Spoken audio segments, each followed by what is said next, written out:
falando a respeito do Ellerson, comentou que ele é um dos melhores oradores, tem a melhor oratória, uma das melhores oratórias do Brasil, né?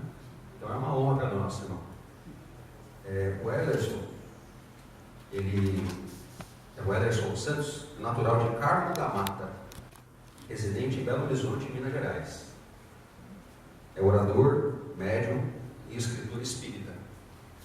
Há 25 anos realiza um trabalho de divulgação do Evangelho de Jesus à luz da doutrina espírita, no Brasil e no exterior. Possui 25 livros publicados, cuja renda é revertida para instituições de caridade. É voluntário no grupo da Fraternidade Espírita Irmã Sheila e da ONG Fraternidade Sem Fronteiras, que realiza um trabalho na África com crianças órfãs e vulneráveis. Esse aqui é um dos livros do nosso irmão, que tem outras obras também. Então, nós fomos muito gratos pela presença dele e gostaríamos que pudéssemos deixar nosso coração e nossa mente bem abertos, porque realmente o que ele vai falar hoje certamente vai nos ajudar muito. Obrigado. Bom dia.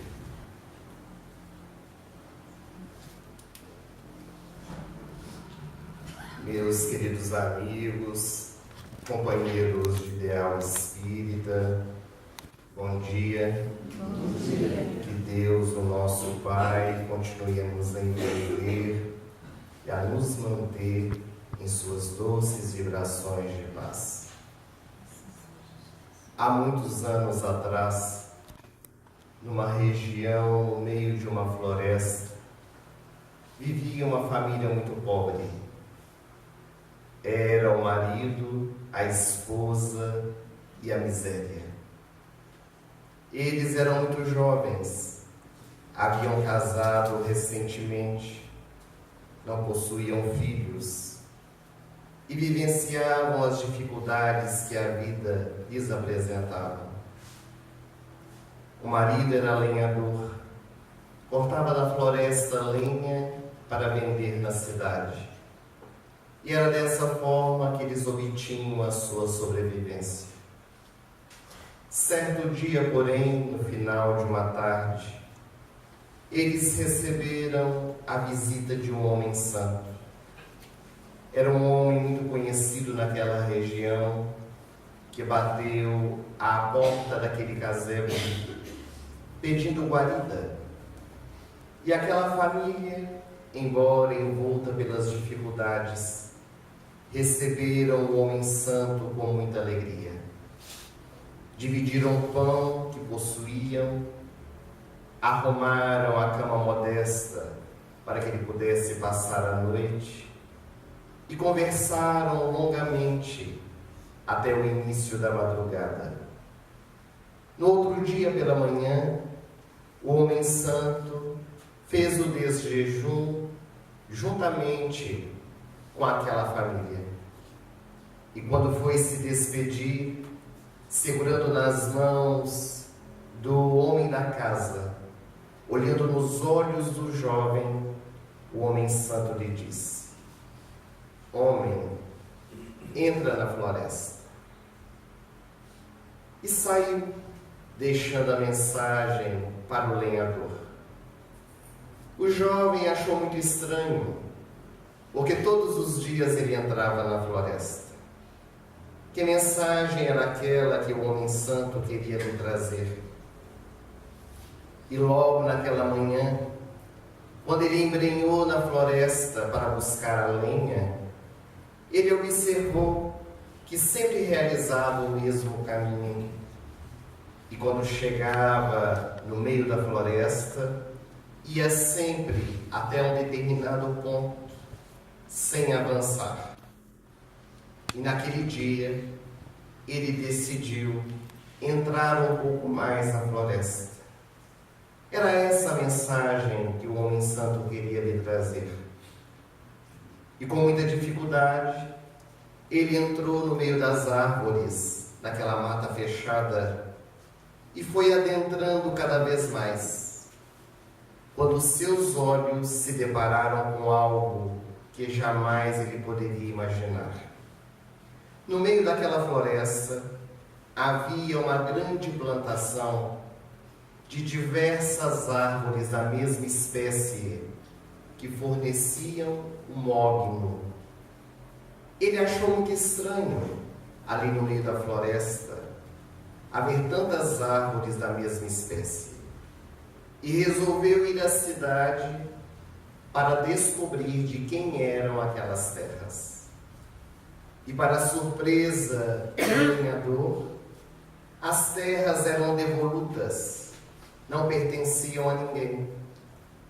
E por meio de um contrato com a prefeitura da cidade, o lenhador começou a explorar a madeira, o mogno, e mudou a sua situação socioeconômica. Agora, ele era um marceneiro muito conhecido na região. O seu casebre havia se transformado numa bela casa de campo. A sua vida estava muito mais tranquila e harmônica. O lenhador, agora marceneiro, tinha 40 anos de idade, possuía 2 filhos, e a felicidade imperava dentro do seu lar. Certa tarde, porém, assentado no alpendre da sua casa, ele olhava para a floresta à sua frente e, de repente, ele lembrou-se do homem santo. Há quantos anos ele havia recebido na sua casa o homem que lhe trouxera mensagens tão profundas, e a voz pôde ser escutada na sua mente: homem, entra na floresta. E aquela noite ele não conseguiu dormir. Quando o dia amanheceu, logo chamou um dos seus funcionários, porque agora o marceneiro tinha vários trabalhadores da marcenaria, e resolveu adentrar na floresta. O seu funcionário iria dirigir um jipe para que ele pudesse avançar um pouco mais. Percorreu a floresta conhecida, adentrou a imensa plantação de mogno, que já estava em algumas partes reflorestada, quando o jipe teve que parar, porque à sua frente estava um grande abismo. O marceneiro de 40 anos desceu do jipe e disse para o seu funcionário: estranho, estou com imensa vontade de descer lá embaixo. Você iria comigo? E o funcionário disse: é claro, senhor, conte comigo. E com imensa dificuldade, ele desceu àquele local. Quando chegou lá embaixo, o chão brilhava. Era uma areia estranha que ele nunca havia visto. O funcionário abaixou-se, pegou na mão aquele pó, disse: patrão, é cobre. E ele começou a explorar o cobre e tornou-se um homem muito mais rico. A sua casa agora se transformou numa bela mansão no meio da floresta. Mais funcionários foram contratados. Os filhos cresceram, agora estavam no período da adolescência. Começavam a brigar entre si para saber qual seria mais amado pelo pai, qual teria maior recurso financeiro, trabalhando na marcenaria ou trabalhando na exploração do cobre.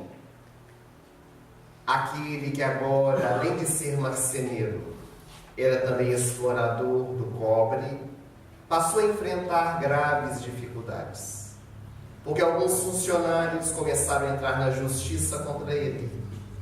E ele percebeu que a vida se manifestava com outras dificuldades, as quais jamais ele pensara que iria vivenciar. Agora, ele estava com 60 anos de idade. numa noite estrelada, enluarada, estava no terraço da mansão, olhando a beleza daquela noite, quando a voz do homem santo reverberou na sua mente: homem, entra na floresta. Que estranho, ele já havia adentrado tanto a floresta. Que mensagem era aquela que o homem santo queria lhe trazer? Quando o dia amanheceu, agora o milionário que vivia no meio da floresta, que possuía um helicóptero à sua disposição, chamou o piloto e disse: vamos sobrevoar a floresta. E sobrevoaram a imensa plantação de árvores que ofereciam móvel, passou por sobre o abismo, o local onde ele explorava o cobre, e ele disse: avancemos mais, vamos adiante. E começaram a sobrevoar uma região que ele nunca havia estado. Lá de cima, ele pôde visualizar um córrego de águas cristalinas. E ele disse ao piloto: estacione o helicóptero. Onde, patrão? Não há como. Arrume o lugar. Eu preciso ir naquele córrego. É o que eu desejo. E com a ordem dada, o piloto procurou um local para poder estacionar o helicóptero. Ao parar no lugar descampado, eles adentraram a floresta e acharam aquele córrego de águas cristalinas. Quando olhou para dentro das águas límpidas, ele observou algo diferente. Ali nas águas haviam pedras verdes, amarelas, vermelhas, brancas. E o funcionário, abaixando-se, pegando nas mãos aquelas pedras, disse: patrão, são pedras preciosas, rubis, ametistas, diamantes. E ele tornou-se minerador. Agora estava arquimilionário. Talvez na região era o homem mais rico conhecido de todos os tempos. Estava com 70 anos de idade. E pela primeira vez na sua vida, resolveu fazer uma viagem de férias junto com a sua esposa. Os filhos já estavam mais velhos, tomavam conta dos negócios. E eles resolveram ir para o outro lado do mundo. Ficaram hospedados num hotel de luxo, às margens do mar Mediterrâneo. E numa noite, quando ele estava debruçado na janela do hotel, olhando o mar que banhava aquela propriedade, os seus olhos nublaram-se de lágrimas diante da beleza da natureza. E ele escutou a voz do homem santo: homem, entra na floresta. Mas ali não havia floresta para ele adentrar. Foi quando ele caiu em si. E ele descobriu que a floresta que o homem santo havia convidado para que ele pudesse entrar era a floresta de si mesmo. Era necessário que ele fizesse a viagem interior, para que um dia ele pudesse descobrir na intimidade do seu coração o veio de diamantes que ele tinha dentro de si, as qualidades e virtudes que seriam necessárias serem despertadas e exploradas para que ele pudesse obter a sua iluminação interior. Nesta manhã, quando nós somos convidados a refletir sobre o autodescobrimento, uma viagem interior, nós nos recordamos dessa história porque ela fala fundo ao nosso coração. O espírito Joana de Ângeles, pelas mãos abençoadas de Divaldo Pereira Franco, no livro Despertar do Espírito, vai dizer que o homem da atualidade fez uma viagem para o macrocosmo, foi para além do nosso planeta terrestre, descobrindo outros planetas, viajou para o microcosmo, para as pequenas partículas, mas não fez a viagem interior. Não viajou para dentro de si mesmo, para descobrir quem se é.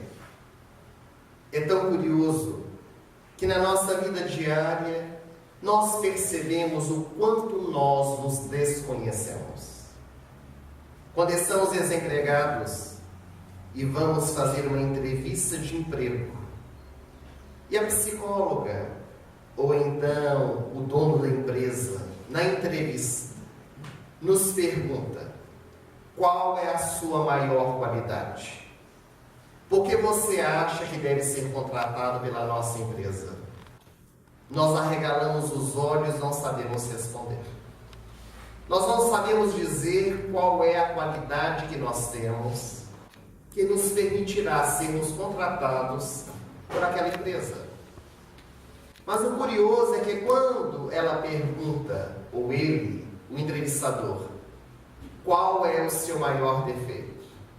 Vários vêm à mente, mas nós ficamos escolhendo qual é o menos pior para falar, para sermos contratados pela empresa.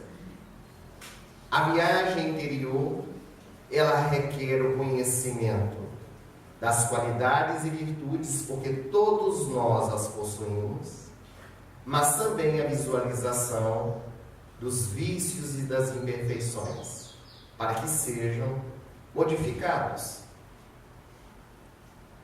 Na questão 919 de O Livro dos Espíritos, Allan Kardec questionou aos benfeitores espirituais qual é o roteiro seguro que Deus ofereceu aos homens para que pudessem encontrar a felicidade.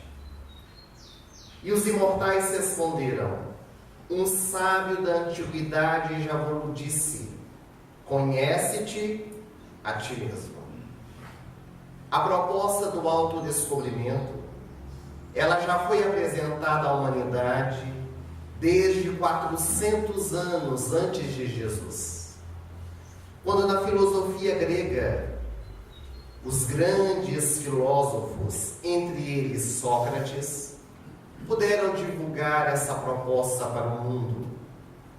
Muitas pessoas acreditam que essa frase, Genot se auton, conhece-te a ti mesmo, é de autoria de Sócrates, mas não é. Essa frase, ela foi dita por um oráculo no templo de Delfos, por meio de uma pitonisa, para orientar os gregos que procuravam o templo. Naquela época, na Grécia, todos os homens e todas as mulheres que viviam naquela região tinham o hábito de visitar o templo de Delfos para poder consultar as pitonisas, que eram espécies de médiuns daquela época. Elas traziam mensagens do mundo espiritual por meio do oráculo. E as pessoas vinham perguntar perguntas muito interessantes. Eu vou me casar? Eu vou ser feliz? Eu vou arrumar emprego? E qualquer semelhança conosco é mera coincidência. Porque naturalmente os médiuns da Casa do Caminho já devem ter passado por essa experiência, não é, Sr. Rezende? De pessoas procurarem os médiuns para saberem o que devem fazer das suas vidas. Como se os espíritos é que pudessem resolver problema de desemprego, problema afetivo dentro do lar, que são questões que cabem a nós resolvermos. Porque os espíritos nos auxiliam, nos orientam, mas somos nós que fazemos o caminho, somos nós que trilhamos a estrada. E o oráculo orientou a pitonisa para que ela pudesse mandar escrever do lado de fora do templo essa frase: conhece-te a ti mesmo. Para que quando as pessoas entrassem no templo, elas pudessem ler e compreender que somente por meio do autodescobrimento é que nós resolveríamos os nossos problemas, os nossos desafios, encontrando as soluções. Porque todo desafio tem uma solução. Basta nós meditarmos e trabalharmos interiormente para isso. Porém, nós temos imensa dificuldade de realizarmos este trabalho. E Santo Agostinho, um dos pais da Igreja Católica Apostólica Romana, ao comentar a questão 919, já referida, ele traz de uma forma bem didática e pedagógica a forma de realizar este trabalho.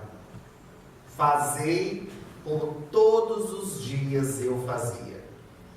Antes de me deitar, eu refletia sobre meu dia. As coisas positivas eu reafirmava dentro de mim. As coisas negativas eu transformava no dia seguinte. E foi assim que esse homem se iluminou. Foi assim que esse homem dilapidou a pedra bruta que ele trazia dentro do coração, descobrindo o diamante que ele já o era, mas estava escondido no meio da pedra bruta. Porque os mineradores, muitas vezes, quando descobrem uma pedra, só vão saber o seu valor depois de dilapidarem. E quanto mais o diamante é dilapidado, mais valor ele tem. Porque brilha e demonstra as suas potencialidades. Santo Agostinho, na época da sua juventude, a mãe Mônica sofrera por demais, com as suas escolhas infelizes. Ele deixou-se envolver pelos alcoólicos, pelas experiências do sexo desregrado. E por mais de 30 anos, a mãe Mônica orou, católica que era, para que o seu filho pudesse ser tocado pela mensagem de Jesus. Até que em Milão, na Itália, Agostinho escutou a palavra luminífera de Ambrósio, um dos grandes pais da igreja, divulgador do Evangelho de Jesus, que quando abria a sua boca, transformava vidas. E quando Agostinho o escutou na grande catedral, ele foi tocado por aquela palavra, transformou a sua vida e teve a coragem de escrever a sua autobiografia em um livro conhecido mundialmente chamado Confissões. Quando Agostinho conta a época da sua juventude e a grande transformação que fizera na intimidade do seu coração por meio do autodescobrimento. O Evangelho de Jesus nos fala a respeito deste processo interior. Quando por muitas vezes os evangelistas, eles trazem uma frase muito marcante. E caindo em si, Maria de Magdala transformou-se. E caindo em si, Simão Pedro chorou amargamente. E caindo em si, Judas Iscariotes suicidou-se. Quando nós caímos dentro de nós mesmos, vários são os caminhos que nós podemos tomar.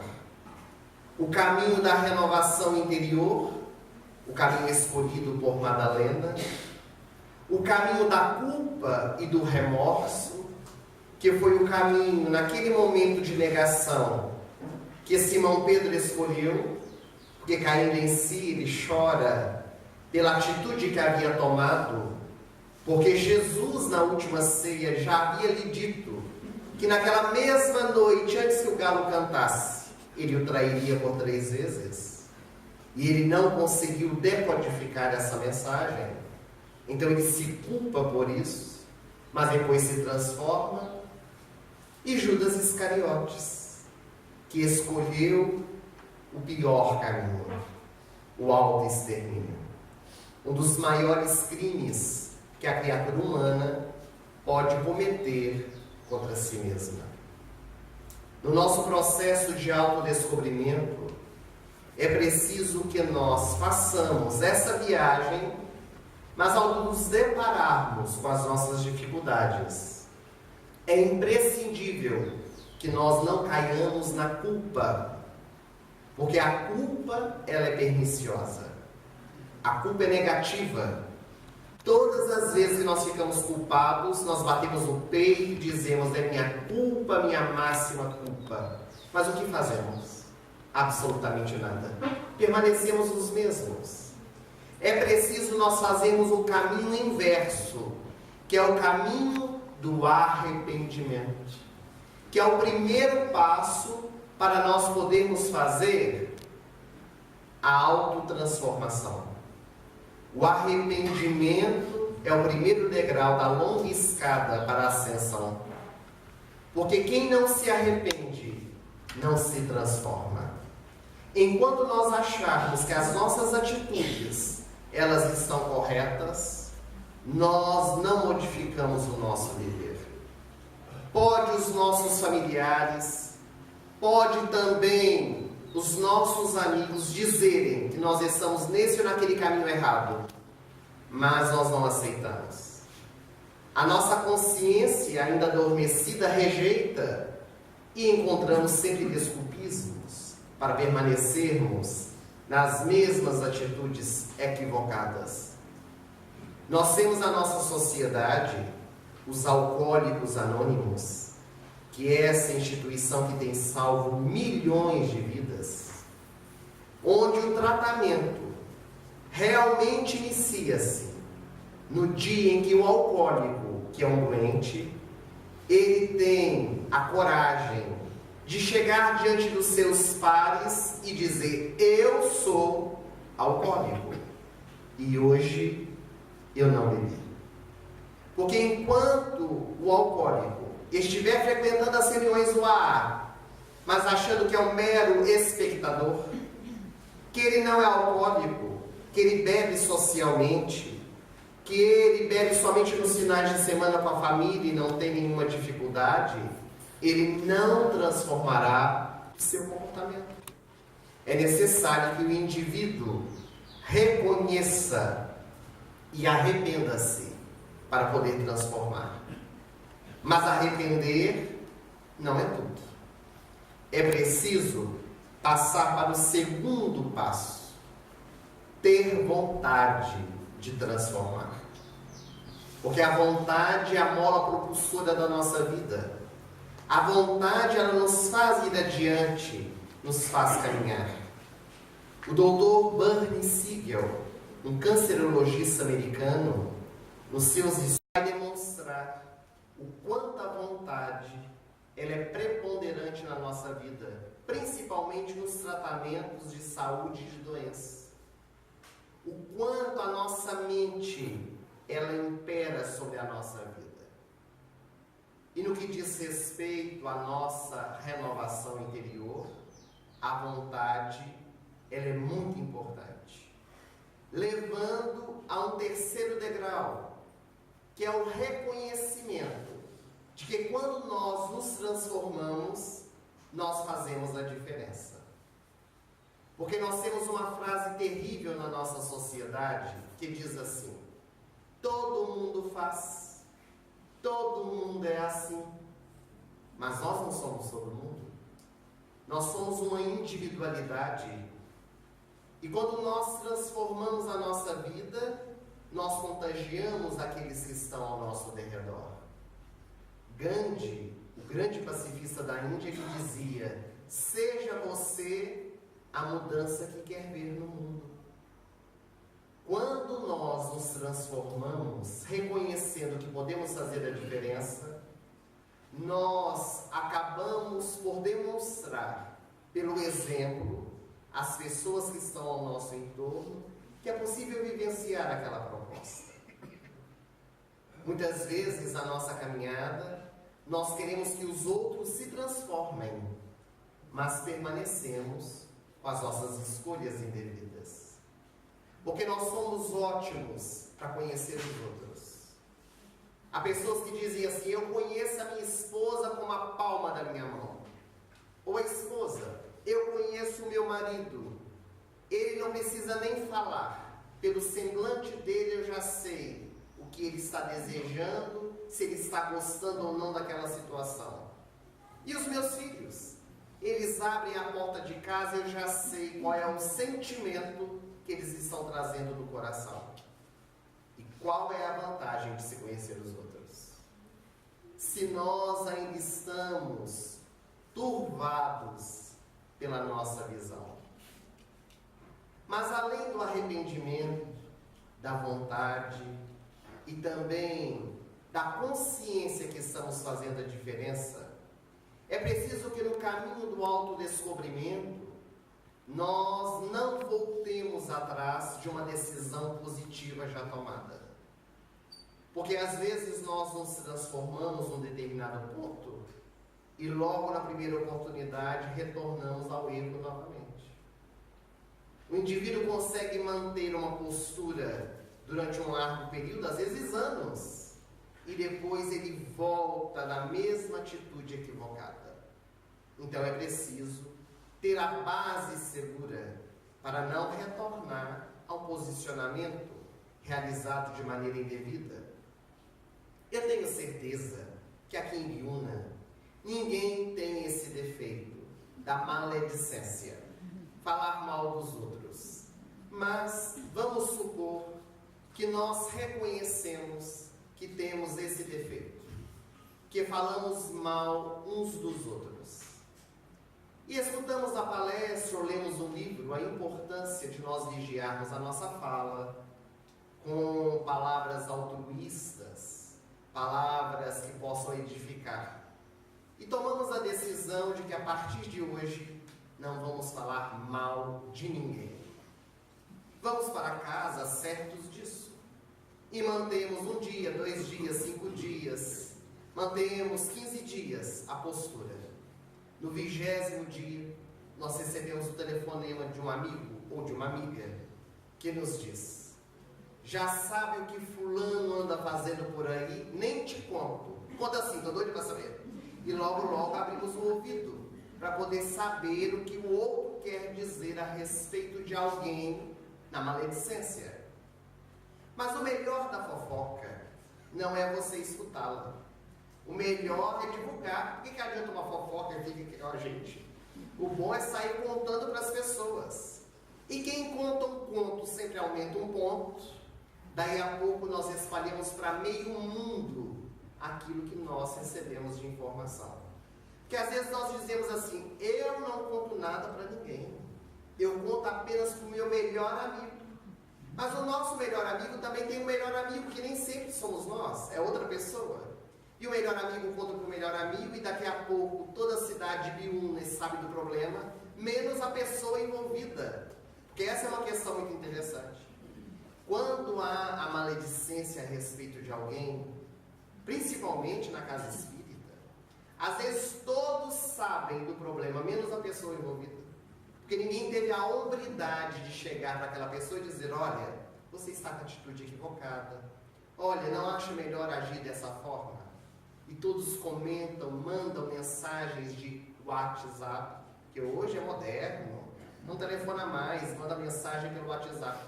E então falamos uns dos outros, comentamos, e a pessoa está à margem. Ela continua equivocada porque ninguém pôde lhe dizer. Que os conceitos nossos de amizade, que são muito apequenados, nós achamos que ser amigo de alguém é ser conivente com o erro da pessoa. Se eu disser isso para o meu amigo, ele se torna meu inimigo. Então não é amigo. Porque se fosse amigo, iria compreender.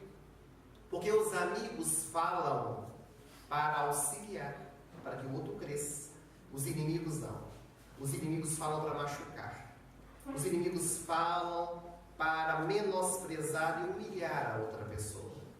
Nas reuniões mediúnicas, quando os espíritos se comunicam, muitas vezes eles trazem para os ouvintes aquilo que eles não querem escutar. Muito embora as outras pessoas também saibam daquelas atitudes, mas não tenham coragem de dizer. É preciso que na nossa caminhada nós possamos aprender a escutar o que os outros dizem ao nosso respeito, dando o direito das pessoas pensarem o que quiser a nosso respeito, mas analisando. Porque às vezes a pessoa tem um conceito a nosso respeito que é a opinião dela, que não diz a realidade. Mas quando nos incomoda muito, pode saber, é verdade. E nós, como não queremos aceitar, renegamos e até nos afastamos da pessoa. Quanto na nossa caminhada nós nos deixamos envolver pelo que os outros pensam a nosso respeito, por não nos conhecermos, nós colocamos a nossa felicidade nas mãos das pessoas. E sem desejar fazer qualquer autobiografia, mas contando uma experiência pessoal, para nós podermos refletir sobre o autodescobrimento, nós frequentamos em Belo Horizonte o grupo da Fraternidade Espírita Irmã Sheila há 27 anos.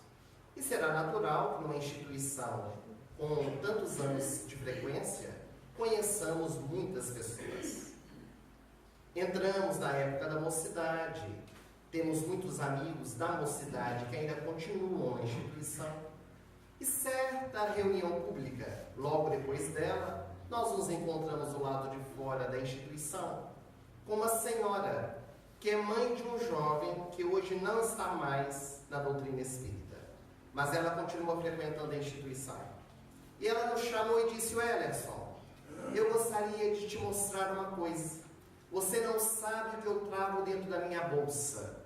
Eu disse: não sei mesmo, porque mulher a gente nunca sabe o que sai de dentro da bolsa. Ela sorriu, nós também. Ela abriu a bolsa e começou a procurar, que é outro detalhe. Aqui nós temos um público maior de mulheres, depois se algum puder nos explicar, nós agradeceremos. Com exceções, mas a mulher nunca acha o que procura dentro da bolsa. Demora muito revirando. E ela foi procurando dentro da bolsa para ver se achava o que queria nos mostrar, e achou. Era uma foto. Ela pegou uma foto, nos mostrou. E quando nós olhamos aquela foto, era uma foto da época da mocidade, portanto, de 27 anos atrás. Era uma reunião que nós tínhamos feito de confraternização na casa dela, onde o filho dela estava presente na foto. Nós também estávamos, outros amigos. E ficamos emocionados de recordar daquele momento. Foi como se nós viajássemos no tempo e estivéssemos ali na festa novamente, numa reunião de muita alegria. Ela percebeu a nossa emoção, passou a mão em cima da foto e disse assim: Wellerson, o tempo passa, não é? Veja como você envelheceu. Meus amigos, parece que tirou um tapete debaixo do chão e eu caí num buraco profundo. E olha que nem sou tão velho assim, mas o que a palavra do outro é capaz de fazer conosco? E aquela informação nos tirou toda a emoção. Nós começamos a ferver por dentro, porque as nossas debilidades, todos nós as temos. E nós ficamos pensando o que íamos dizer para ela, que ela não ia esquecer nem na próxima reencarnação. Porque não pode levar desaforo para casa, é o que a gente aprende na sociedade. Fiquei pensando, e então passei a mão em cima da foto e disse para ela: todos nós envelhecemos, não é? Como eu dizer para ela: você também envelheceu, olha na foto que você vai perceber. Então ela sorriu, que deve ter entendido a mensagem, e disse assim: mas engordou também, viu? E muito. E aí ela tinha razão. Nós ficamos em silêncio, porque ela tinha razão. Aquela situação, meus amigos, nos trouxe tanta conturbação. Nós ficamos pensando uma semana naquilo que ela tinha dito, por causa do conceito que ela tinha, que nós tínhamos envelhecido e que tínhamos engordado. E por questões de saúde, nós precisamos fazer um regime.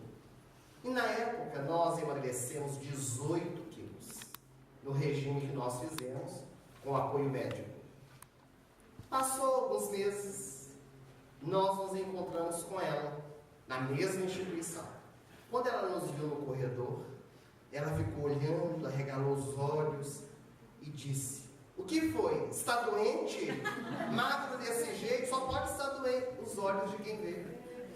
Porque as pessoas veem conforme as crenças que elas têm. E recentemente, há menos de um mês, ela encontrou conosco na instituição. Ela teve a audácia de passar a mão na nossa barriga e dizer assim: engordando de novo, não é? É a maneira com que as pessoas nos veem. E nós, muitas vezes, por não nos valorizarmos, porque isso é baixa autoestima, nós achamos que o outro que tem que dizer que nós estamos bem para nós ficarmos bem. E então nós vamos nos entregando a essas vivências que geram desequilíbrio em nós, por causa da falta do autodescobrimento.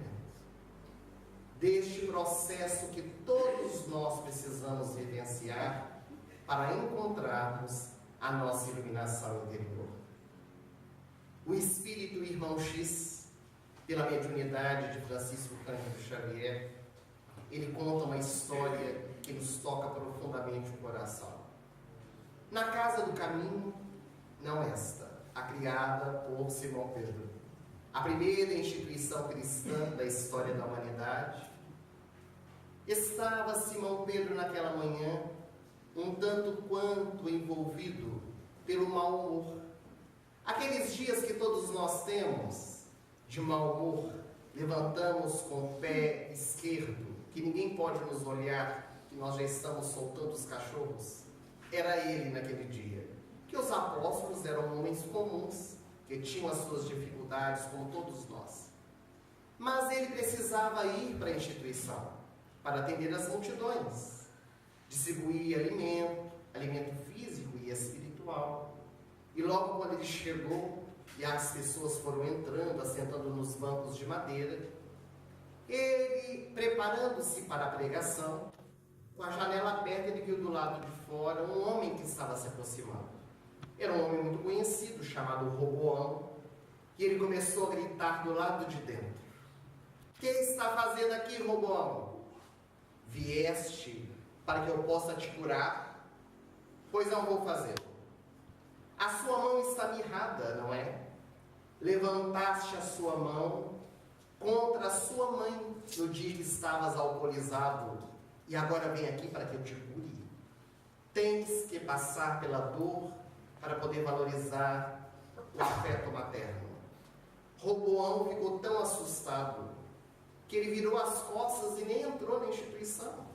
Foi embora. E as pessoas que estavam reunidas ficaram tanto quanto constrangidas. Simão Pedro nunca havia agido daquela forma. Quando ele olhou para a última cadeira, havia uma senhora sentada, e ele começou a gritar: "E a senhora, o que está fazendo aqui? Vieste para que eu te curar, para que eu possa te curar? Eu sei, o seu corpo está cheio de feridas vivas, não é? Eu a vi muitas vezes na praça pública, em Jerusalém, rindo dos escravos sendo chicoteados até a morte, e agora está com as feridas e vem para que eu te cure? Não irei curar." Ela não tinha pedido nada. Começou a chorar, levantou-se e saiu. E Simão Pedro continuou atacando um que outro que estava dentro do salão. Quando ele percebeu que era hora de pregar o Evangelho, e foi falar do amor, da caridade, do perdão, porque é uma larga diferença da teoria com a prática. Pregou, distribuiu o alimento, e o dia passou, e ele mal-humorado. Quando o dia estava finalizando, ele já estava bem cansado, começou a apagar as velas que iluminavam, porque a noite estava chegando, como a dizer para o povo: terminou o atendimento, vamos embora. E as pessoas começaram a sair. Ele começou a fechar as janelas da instituição, quando ele se virou e viu um mendigo, o homem maltrapilho que estava ali. E logo Simão Pedro começou a gritar: "Que estás fazendo aqui? Não percebe que aqui nós temos horário? Temos horário, seguimos disciplina.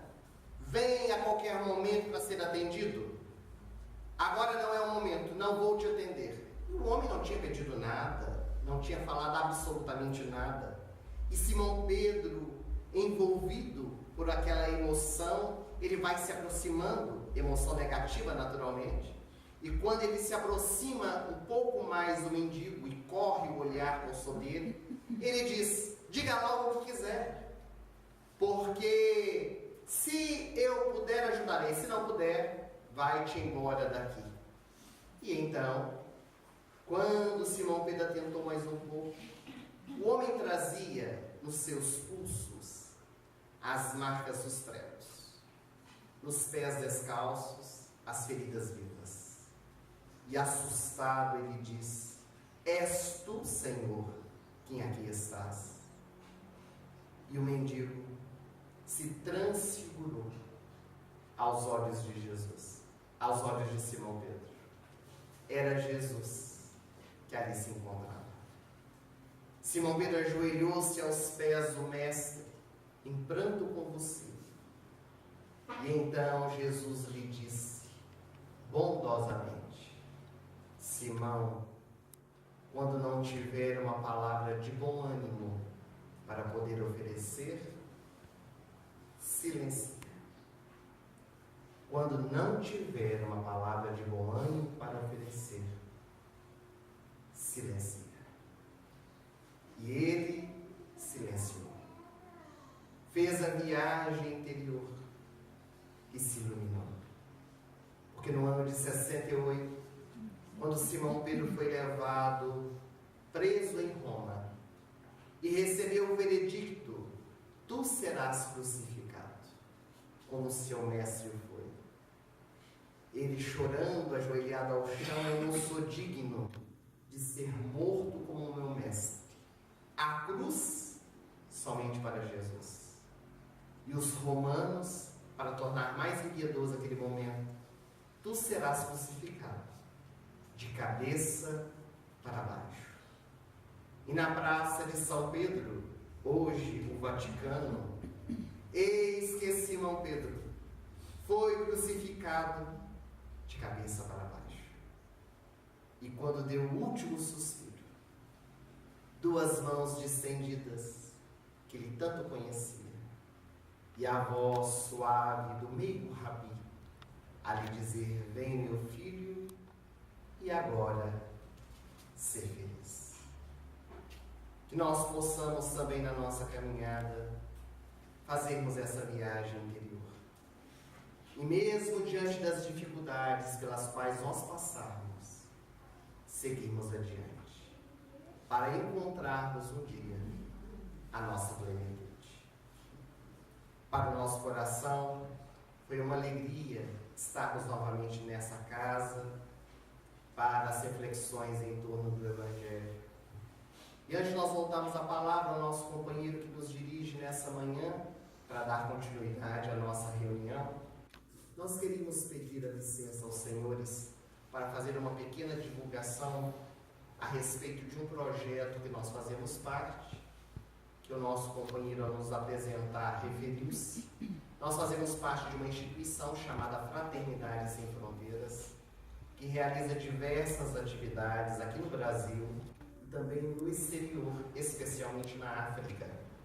Aqui no Brasil nós temos trabalhos com os refugiados da Venezuela, temos trabalhos na Paraíba com crianças com microcefalia e em Campo Grande, no Mato Grosso do Sul, com jovens da periferia que fazem parte de uma orquestra sinfônica. Na África, nós atendemos a 3 países: Moçambique, Madagascar e o Senegal. São 16 mil crianças em 32 centros de acolhimento. E tudo isso só é possível com o apoio de muitos que têm engrossado as fileiras junto conosco. Pessoas espíritas e não espíritas, que têm junto conosco abraçado a causa de amor, e a caridade, ela não tem fronteiras. Nós temos apoiadores como Divaldo Franco, Dr. Haroldo Dutra Dias, Dr. Andrei Moreira. Na mídia, nós temos o apoio do DJ Alok, que inclusive essa semana no programa Encontro da Fátima Bernardes se referiu ao trabalho da Fraternidade Sem Fronteiras, porque ele visitou já por 2 vezes Moçambique, estando nas aldeias junto conosco, junto com as crianças. Também o Reinaldo de Aniquim e o Márcio Garcia, que ontem, pela nossa alegria, também abraçou a Fraternidade Sem Fronteiras, apoiando a causa. Muitos são aqueles que têm entendido a proposta do trabalho. Aqueles que tiverem interesse em conhecer um pouco mais, lamentavelmente nós não trouxemos o folder em virtude da bagagem do avião, mas podem entrar no site, procurando pelo Google Fraternidade Sem Fronteiras, e vão encontrar todas as diretrizes. Nós temos também diversos livros psicografados, alguns de nossa autoria, cuja renda é revertida para instituições de caridade, entre elas essa ONG.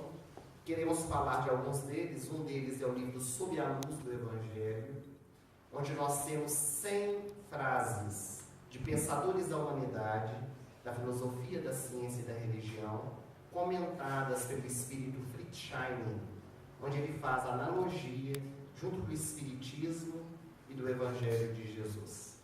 Temos o livro Provérbios de Luz, que é um livro com 70 ditados populares, 70 frases que nós dizemos no nosso dia a dia. Mentira tem perna curta, filho de peixe, peixinho é, panela velha que faz comida boa.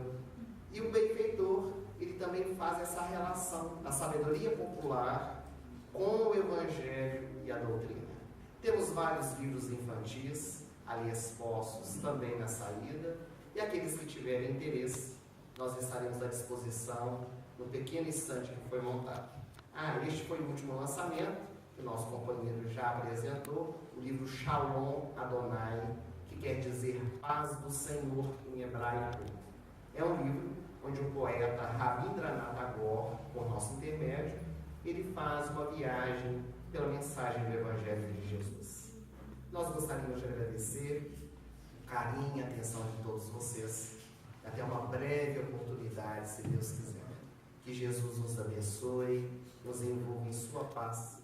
Um bom domingo para todos nós. Muito obrigado.